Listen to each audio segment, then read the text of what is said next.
আসসালামু আলাইকুম, শুভ ব্লগে সবাইকে স্বাগতম। আজকে আমি পিএলএ মাছ রান্না করব।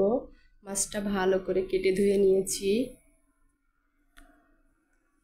রান্নার জন্য নিয়েছি জিরে, লবণ, মরিচের গুঁড়া, হলুদের গুঁড়া।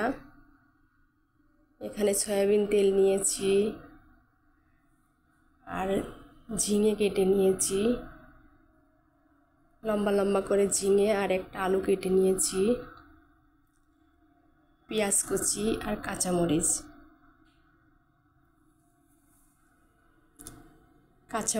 পেঁয়াজ সব মশলা দিয়ে হাত দিয়ে ভালো করে চটকিয়ে নেব। দিয়ে দিচ্ছি সব মশলাগুলা। যে কোনো চচ্চড়িতে আস্ত জিরা দিলে খেতে মজা হয়। আমি হাত দিয়ে ভালো করে চটকিয়ে নিচ্ছি। ছোট মাছের তরকারিগুলা সবসময় হাত দিয়ে ভালো করে চটকিয়ে নিতে হয়, যেন হাতের মধ্যে কিছুটা রান্না হয়ে যায়। দিয়ে দিচ্ছি সয়াবিন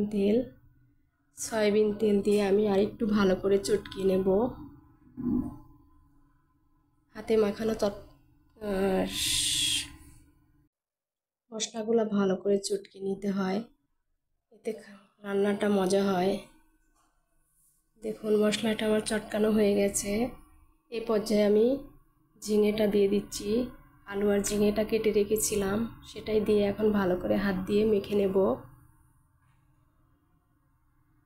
সবজিগুলো আমি হাত দিয়ে ভালো করে মেখে নিচ্ছি, যেন হাতের মধ্যে অনেকটা রান্না হয়ে যায়, এমন করে মাখাতে হবে।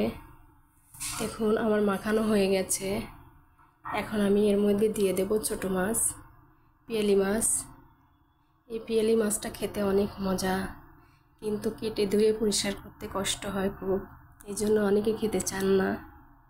দিয়ে দিলাম পিয়ালি মাছগুলো দিয়ে আমি এখন ভালো করে মিশাই দেব। সব সবজির সাথে ভালো করে মিশাই দিচ্ছি। এই মাছে বেশি পানি লাগে না, হাতটা ধুয়ে দিলেই হয়। দিয়ে দিচ্ছি পরিমাণ মতো পানি, হাতটা ধুয়ে পানি দিয়ে দিচ্ছি।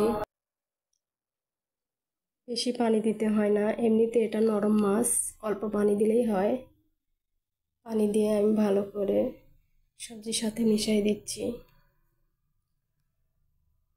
দেখুন আমি সামান্য পানি দিয়েছি হাতটা দিয়ে।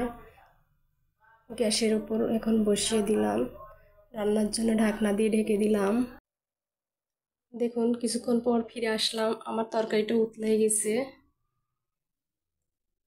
এই ছোট মাছে বেশি পানি রাখতে হয় না, ঝোল রাখতে হয় না।